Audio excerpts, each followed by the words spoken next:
لا حول ولا قوة إلا بالله العلي العظيم أعوذ بالله من الشيطان الرجيم بسم الله الرحمن الرحيم الحمد لله رب العالمين والصلاة والسلام على سيد الأنبياء والمرسلين وآله الطيبين الطاهرين المعصومين أما بعد فقد قال الله تبارك وتعالى في كتابه المبين وهو أصدق الصادقين بسم الله الرحمن الرحيم وإذا الموءودة سئلت بأي ذنب قتلت اللهم صل على محمد وعلى محمد۔ میں نے سورہ تکویر کی آیت نمبر 8 اور آیت نمبر 9 کی تلاوت کا شرف حاصل کیا ہے۔ ارشاد گرامی ہے کہ زندہ درگور لڑکیوں سے سوال کیا جائے گا کہ تمہیں کس جرم میں قتل کیا گیا۔ وَإِذَا الْمَوْءُودَةُ سُئِلَتْ بِأَيِّ ذَنبٍ قُتِلَتْ۔ یہ آیہ کریمہ یہ عربوں کی جاہلیت کی زندگی، جب عرب میں ابھی اسلام کا ظہور نہیں ہوا تھا، پیغمبر اسلام نے اپنی بعثت کا اعلان نہیں کیا تھا، اس کے پہلے جو عربوں کا معاشرہ تھا اس کو ہم جاہلیت کا معاشرہ کا نام تاریخ میں دیتے ہیں۔ اور جب ان کے درمیان اسلام کا ظہور ہوا، اسلام کے قوانین کا رسول اکرم نے اظہار کیا، اس کے بعد ان کے میں کیا تبدیلیاں آئیں وہ اس آیہ کریمہ کے پس منظر میں آپ کے سامنے پیش کرنا چاہتا ہوں کہ اس وقت کا جو جاہلیت کا معاشرہ عربوں کا تھا وہ کتنا زیادہ پست اور اس میں لوگ کتنے درندہ صفت تھے۔ اللہ تعالیٰ نے جو انسانوں کو بہت سارے گہرے جذبے دیے ہیں، اس میں ایک جذبہ جو بہت ہی اہم ہے وہ ہے جذبہ محبت اور جذبہ ایثار و قربانی، جو وہ اپنے بچوں کے تئیں رکھتا ہے۔ یعنی ہر ماں باپ اپنے بچوں کے لیے محبت کا جذبہ رکھتا ہے، ایثار و قربانی کا جذبہ رکھتا ہے، اور چاہتا ہے کہ میں نے جو دنیا میں تکالیفیں برداشت کی،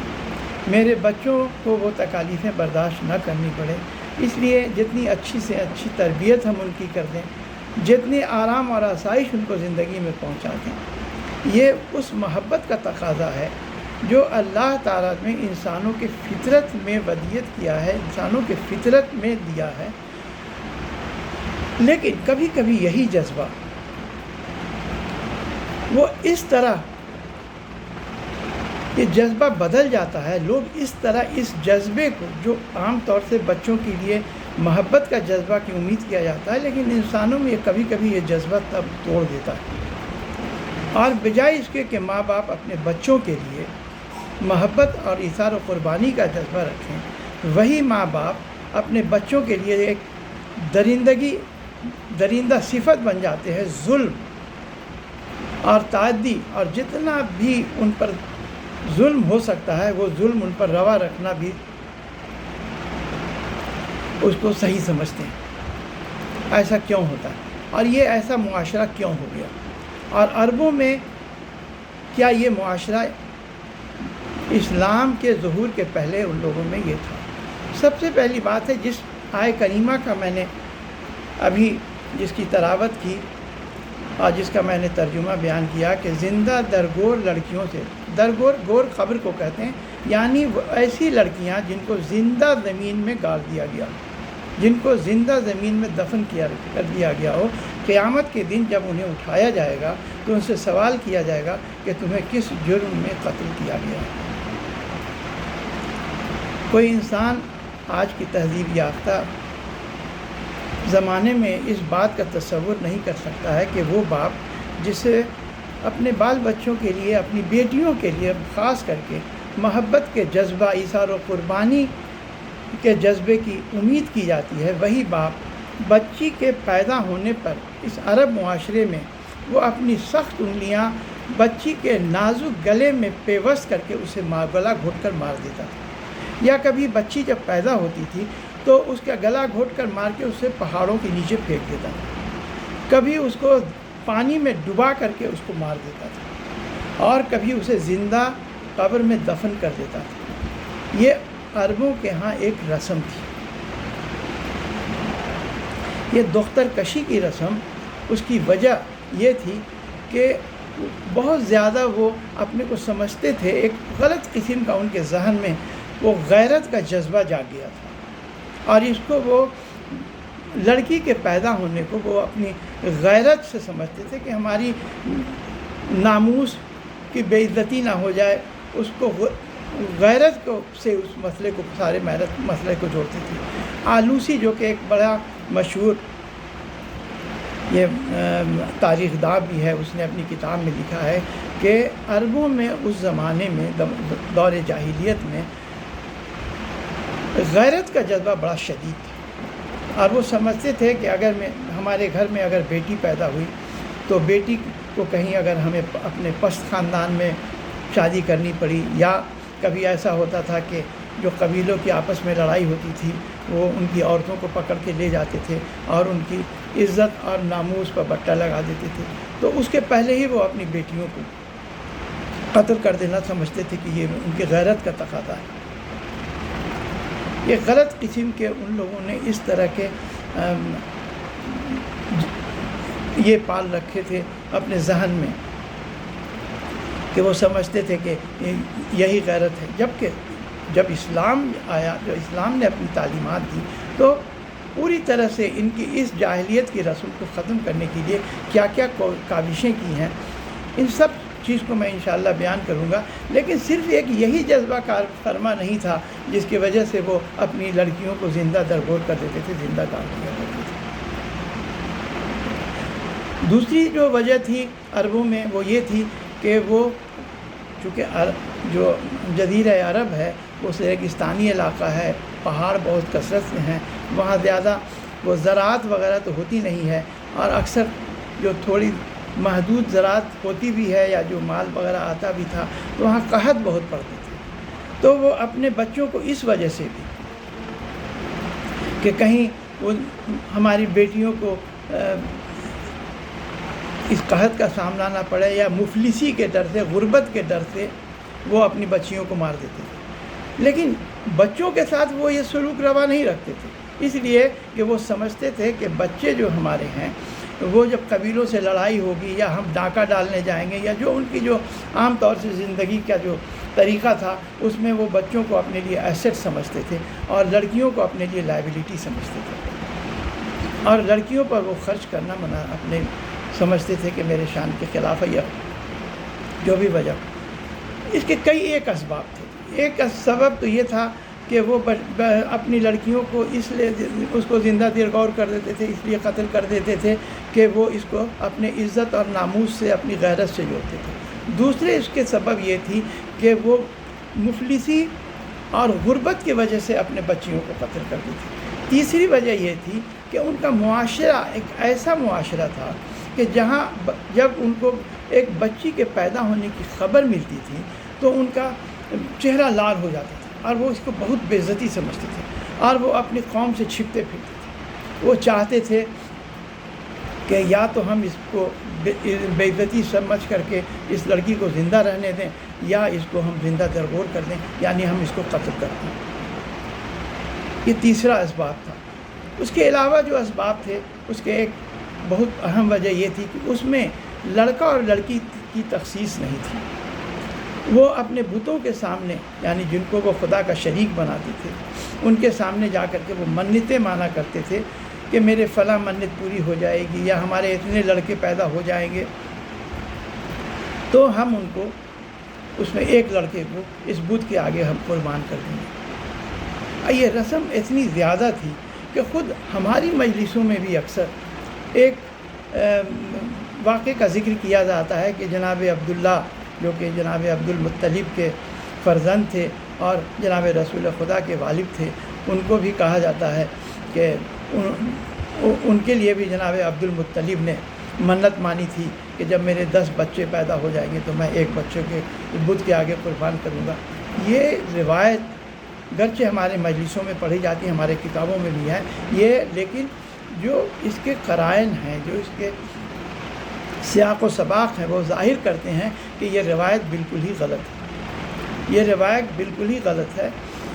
اس کی بھی ہم وضاحت کریں گے، لیکن یہ ساری باتیں یہ ایک اہم موضوع ہے اور ایک وسیع موضوع ہے، اس لیے ایک ویڈیو میں تو اس کا مکمل ہونا ممکن نہیں ہے۔ کہ آج کے اس ویڈیو میں ہم اپنی گفتگو کو صرف وہیں تک محدود رکھیں گے کہ جب وہ غیرت کی وجہ سے اپنے بیٹیوں کو قتل کر دیا کرتے تھے۔ یہ عرب کا معاشرہ ہے۔ اس میں کہا جاتا ہے کہ اس آیہ کریمہ کے ذیل میں اس کے جو شان نزول میں بھی لوگوں نے اکثر اس چیز کو بیان کیا ہے، اور تاریخ میں بھی یہ میں نے آیت اللہ جعفر سبحانی صاحب کی ایک کتاب جو انہوں نے قرآن کریم کے منشور پر لکھی ہے، اس سے میں یہ واقعہ آپ کو سنانا چاہتا ہوں کہ یہ ایک ایسا معاشرہ تھا، عربوں کا ایسا معاشرہ تھا کہ جب بیٹی پیدا ہوتی تھی تو وہ کیوں گاڑ دیتے تھے، اس کی وجہ کیا تھی۔ اس سے ایک واقعہ بیان کیا جاتا ہے کہ یہ دراصل کسی ایک قبیلے میں محدود نہیں تھا، بلکہ قبیلہ بنی تمیم تو ضرور ہی اس میں ملوث تھا، اس کے علاوہ قبیلہ بنی اسد، قبیلہ بنی حذیل، بنی ابو بکر، بن وائل، اور اس کے علاوہ بہت سارے دوسرے قبائل بھی اس کا دیکھا دیکھی اس کی اتباع کیا کرتے تھے اور بیٹیوں کو قتل کیا کرتے تھے۔ ایک طرح سے یہ دختر کشی، یعنی دختروں کو مار دینا، قتل کر دینا کی رسم، یہ عربوں میں بڑی عام رسم تھی۔ کہا جاتا ہے کہ جو ہیرا کا بادشاہ تھا نعمان بن منظر، یہ ہیرا یہ جو جگہ ہے یہ ایران کے بارڈر سے متصل عراق کا علاقہ ہے، جو نجف اشرف سے تقریباً 1 گھنٹے کے راستے پر ہے، جہاں بہت سارے جو عراق جو بہت ساری جو عرب کی ندیاں ہیں ایک دوسرے سے آ کر کے وہاں پر ایک دوسرے کو کراس کرتی ہیں، قطع کرتی ہیں، وہ علاقہ تھا یہ جو کہا جاتا تھا ہیرا کا علاقہ۔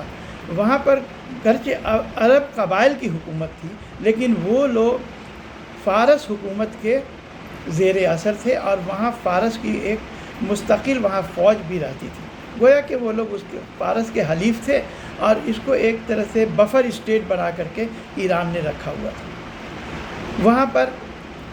لخمی بادشاہوں کی حکومت تھی۔ ابھی پوری بات اس کی مجھے آپ کو بیان نہیں کرنا ہے۔ اس کا آخری بادشاہ جو تھا وہ نعمان بن منظر، یہ ان لوگوں سے عربوں سے عرب قبائل سے یہ خراج وصول کرتا تھا۔ ایک مرتبہ کا ذکر ہے کہ عربوں نے خراج دینے سے منع کر دیا، اس لیے کہ وہ خود ہی بہت بڑے ہی غربت اور افلاس کی زندگی بسر کیا کرتے تھے، تو ان لوگوں نے منع کر دیا کہ ہمارے پاس ہے نہیں، پیسہ ہم نہیں دیں گے۔ نتیجہ ہے کہ نعمان بن منظر نے اپنے بھائی کو ایک فوج کے ساتھ بھیج دیا کہ جا کر کے ان لوگوں کو سزا دو کہ ان لوگوں نے خراج کیوں نہیں دیا اور تم زبردستی ان سے خراج وصول کرو۔ جب وہ فوج آئی، اس فوج نے آ کر کے ان لوگوں کے سارے مال و اسباب لوٹ لیے، اور ان کی عورتوں کو وہ قیدی بنا کر لے کر چلے گئے، یہ نعمان بن منظر کے بھائی نے۔ یہ سارا جب واقعہ ہو گیا تو بعد میں یہ جو قبائل تھے جس میں بنی تمیم بھی شامل تھے، ان لوگوں کو بہت افسوس ہوا، اور یہ لوگ پھر نعمان بن منظر کے پاس فریاد لے کر پہنچے، اور انہوں نے کہا کہ ہماری عورتوں کو واپس کرو۔ نعمان بن منظر راضی ہو گیا کہ اچھا ٹھیک ہے، میں تمہاری عورتوں کو واپس کر دوں گا، لیکن ایک شرط ہے کہ جو عورتیں اپنی خواہش سے واپس جانا چاہیں گی وہی جائیں گی۔ اگر کوئی عورت یا کوئی لڑکی اگر وہ چاہے کہ نہیں ہم جو لوگ ہمیں قید کر کے لائے ہیں ہم انہی کے ساتھ رہنا چاہتے ہیں، تو ان پر زبردستی نہیں کی جائے گی۔ اتفاق ایسا ہوا کہ قبیلے کا سردار تھا جس کا نام تھا قیس بن عاصم۔ یہ قیس بن عاصم کی یہ جو روداد ہے یہ بہت مشہور روداد ہے، اور بہت ہی دل شکن اور دل ہلا دینے والی روداد ہے، بہت ہی دردناک روداد ہے۔ اس کی بیٹی نے، ساری عورتوں نے تو کہا کہ ہم اپنے قبیلے میں واپس جائیں گے، اور وہ بنی تمیم یا جس قبیلے کی تھی وہ واپس چلی آئیں، صرف نعمان بن منذر یہ قیس بن عاصم کی بیٹی نے منع کر دیا کہ نہیں، جو لوگ مجھے قید کر کے لائے ہیں میں انہی کے ساتھ رہنا پسند کرتی ہوں۔ نتیجہ ہے کہ نعمان بن منذر کو غیرت آئی، اس نے اس سارے معاملات کو اپنی ناموس سے جوڑا، اور وہاں یہ قیس بن عاصم کو بہت غیرت آئی، اور اس قیس بن عاصم نے نعمان بن منذر کے سامنے عہد کیا کہ اب اگر میرے یہاں کوئی بھی بیٹی پیدا ہوگی تو میں اس کو زندہ نہیں چھوڑوں گا، میں اس کو زندہ درگور کر دوں گا۔ اس کے بعد ایک روایت میں آتا ہے کہ اس کے یہاں اس نے کہا کہ میں نے اس کے بعد 17 لڑکیاں اس کے یہاں پیدا ہوئیں، اور ان 17 لڑکیوں کو اس نے زندہ زمین میں دفن کر دیا۔ دوسری روایت میں آتا ہے کہ اس نے 13 لڑکیوں کو قبر میں زندہ دفن کر دیا۔ یہ اس طرح کا یہ معاشرہ تھا۔ دوسرے قبائل میں بھی یہ چیزیں سرایت کرتی گئیں۔ جب اسلام کا ظہور ہوا تو یہ شخص قیس بن عاصم بھی رسول اللہ کی خدمت میں حاضر ہوا، یہ اسلام کا اظہار کرنا چاہتا تھا، اور رسول خدا سے کے پاس آ کر اس نے رونا شروع کر دیا۔ بہت زیادہ اس نے گریہ کیا، اور بہت افسوس اس نے کیا کہ کاش یہ جو آپ نے اسلام کا پیغام دیا ہے، کچھ عرصہ پہلے اس اسلام کا پیغام دیے ہوتے تو میں نے جتنی اپنی لڑکیوں کو قتل کیا ہے میں ان لڑکیوں کو قتل نہیں کر پاتا۔ وہیں پر ایک انصاری، مدینے کا ایک انصار بیٹھا تھا، اس نے کہا کہ تم نے 17 لڑکیوں کو جو قتل کیا تو کیا تمہیں کبھی افسوس نہیں ہوا؟ قیس بن عاصم نے کہا کہ نہیں، لیکن جو آخری قتل ہم نے کیا اس کا واقعہ یوں ہے کہ میں کہیں سفر میں جا رہا تھا، اس وقت میری زوجہ حاملہ تھی، اور میرے سفر کے آنے کے بعد جب میں نے اس سے دریافت کیا تو اس نے کہا کہ ایک بچی پیدا تو ہوئی تھی لیکن وہ مری ہوئی تھی، تو میں نے اسے دفنا دیا۔ اس نے کہا کہ مجھے بھی اطمینان ہو گیا کہ چلو ایک قتل کرنے سے میں بچ گیا۔ کہا کہ کچھ عرصہ گزرا تھا کہ میں نے اپنے گھر میں ایک بچی کو دیکھا، ایک چھوٹی بچی کو دیکھا، لیکن وہ بے انتہا خوبصورت تھی، ملیح اور بہت ہی معصوم بچی تھی۔ میں نے جب اس کو دیکھا تو میں نے اپنے زوجہ سے دریافت کیا کہ یہ بچی کون ہے۔ میری زوجہ نے کہا کہ یہ وہی بچی ہے جب آپ سفر میں گئے ہوئے تھے تو آپ کے دوران سفر پیدا ہوئی تھی، لیکن اس کے قتل سے بچانے کے ڈر سے میں نے اسے اپنی بہن کے پاس بھیج دیا تھا۔ قیس بن عاصم نے کہا کہ میں اس وقت خاموش رہا۔ میری بیوی نے سمجھا، زوجہ نے سمجھا کہ شاید میں اس کو اب رکھنے پر اور زندہ رکھنے پر راضی ہو گیا۔ وہ بچی میرے گھر میں رہی۔ ایک دن اتفاق کی بات کہ میری زوجہ گھر میں نہیں تھی، میں نے اس بچی کا ہاتھ پکڑا، اس کو گھسیٹتے ہوئے اپنے محلے سے جنگل کی طرف لے جایا، اور بچی رو رہی تھی اور فریاد کر رہی تھی کہ بابا جان مجھے کہاں لے جاتے؟ میں اب کبھی تم سے نہ کوئی کپڑے کے لیے کہوں گی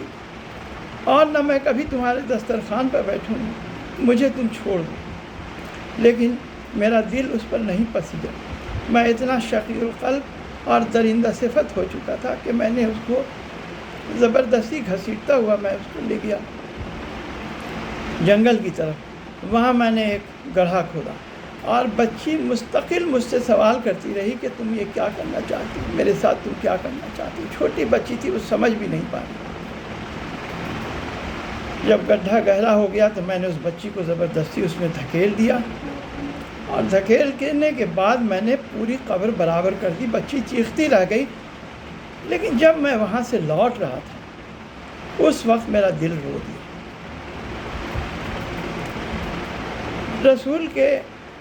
رسول یہ ساری باتیں سن رہے تھے اور ان کی آنکھوں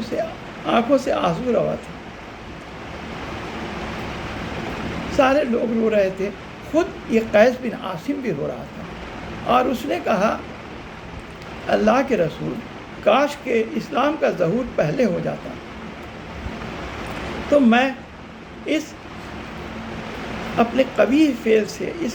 پست فعل سے میں باز رہتا۔ رسول اللہ نے یہ نہیں کہا کہ اللہ تم کو معاف کر دے، جبکہ میں نے اس کے پہلے جتنے بھی ویڈیوز آپ کے سامنے پیش کیے ہیں توبہ کی نیت سے کہ جب انسان پشیمان ہو جائے، لیکن میں نے 2-3 ایسے مواقع دیکھے ہیں جہاں کہ رسول خدا نے خاموشی اختیار کی، جبکہ قرآن کریم میں بھی ایک آیت ہے کہ اگر تم نے اپنے نفس پر ظلم کیا، تم نے کوئی گناہ کیا ہے تو تم رسول خدا کے پاس آؤ، رسول بھی تمہارے لیے استغفار کریں اور تم بھی استغفار کرو اور تم اللہ کو غفور اور رحیم پاؤ گے، معاف کرنے ہو۔ لیکن یہ ایک موقع ہے، اور 1-2 اور واقعات ایسے ملتے ہیں جہاں رسول خدا نے یہ نہیں کہا کہ تمہارا یہ جرم قابل معافی ہے۔ رسول خدا نے کہا کہ جو لوگ دوسروں پر رحم نہیں کرتے ہیں ان پر بھی رحم نہیں کیا جائے گا۔ اے قیس بن عاصم، اب تیرے لیے آگے کے لیے بڑی مشکلات کا سامنا ہے، اب تیرے لیے بہت مشکلیں ہیں۔ وہ مستقل گریہ کر رہا تھا، لیکن رسول خدا نے اس کو کسی طرح کی تسلی نہیں دی۔ اسی آیہ کریمہ کے ذیل میں اس واقعے کو بیان کیا جاتا ہے کہ بسم اللہ الرحمن الرحیم وَإِذَا الْمَوْءُودَةُ سُئِّلَتْ بِأَيِّ ذَنبٍ قُتِلَتْ، کہ جب زندہ درگور لڑکیوں سے سوال کیا جائے گا کہ تمہیں کس قتل میں کس جرم میں تمہیں قتل کیا گیا، تمہیں کس جرم میں زندہ تمہیں قبر میں گیا۔ رسول کریم نے یہ نہیں کہا۔ آخر جب اس نے بہت گریہ کیا اور کہا کہ کسی طرح میرا گناہ کچھ کم کیا نہیں ہو سکتا ہے، تو رسول خدا نے اس کو کسی طرح کی تسلی نہیں دی، صرف یہ کہا کہ تم جتنا سے جتنا ہو سکے تم کنیزیں آزاد کرو۔ لیکن اس قرآن کی آیت بتاتی ہے کہ شاید یہ جرم اتنا سخت اور سنگین تھا کہ اللہ تعالیٰ اس دن اس بچی سے سوال ضرور کرے گا، اور قیس بن عاصم کا کیا حشر ہوگا، یا اس کے اور اس نے جو اس چیز کو رواج دیا، یا اس کے بعد جو آنے والی نسلیں ہیں جن لوگوں نے رواج دیا، ان لوگوں کا کیا ہوگا، یہ بتانا بہت ہی مشکل ہے۔ دوسری اور جو میں نے آپ کو کہا کہ جو دوسرے اسباب تھے جو قتل کرنے کے، جو دوسرے ویڈیو میں انشاءاللہ میں بیان کروں گا کہ سورہ انعام کی آیت ہے 153 کی کہ بسم اللہ الرحمن الرحیم، میں ایک جز کی تلاوت کرتا ہوں کہ بسم اللہ الرحمن الرحیم لا تقتلوا اولادکم من املاق، املاق کہتے ہیں افلاس کو اور غربت کو، تو لا تقتلوا اولادکم من املاق، دیکھو غربت اور افلاس کی وجہ سے، تنگ دستی کی وجہ سے اپنی اولاد کو قتل مت کرو۔ نحن نرزقہم وإیاہم، ہم تمہیں بھی رزق دیتے ہیں اور انہیں بھی رزق دیتے ہیں۔ دوسری سورہ اسراء کی 31 آیت میں بھی یہی مضمون ہے، وَلَا تَقْتَلُوا أَوْلَادَكُمْ خَشِيَّةَ إِمْلَاقٍ، یہاں پر من املاق نہیں ہے، خشیت املاق، وہاں پر تھا کہ تنگ دستی کی وجہ سے، اور یہاں خشیت من املاق، خشیت املاق یعنی تنگ دستی کے خوف سے، یعنی تمہیں تنگ دستی ہو یا تم آگے سوچو کہ شاید ہم تنگ دستی کا شکار ہو جائیں، تو تم اپنے اولاد کو قتل نہیں کرو، اس لیے کہ نحن، دونوں ہی آیت میں نحن نرزقہم وإیاہم یا نحن نرزقہم وإیاکم، ہم تمہیں بھی رزق دیتے ہیں اور ہم انہیں بھی رزق دیتے ہیں۔ اس کے علاوہ جو دوسرے اسباب ہیں جو میں نے کہا کہ بسم اللہ الرحمن الرحیم اذا بشر احدہم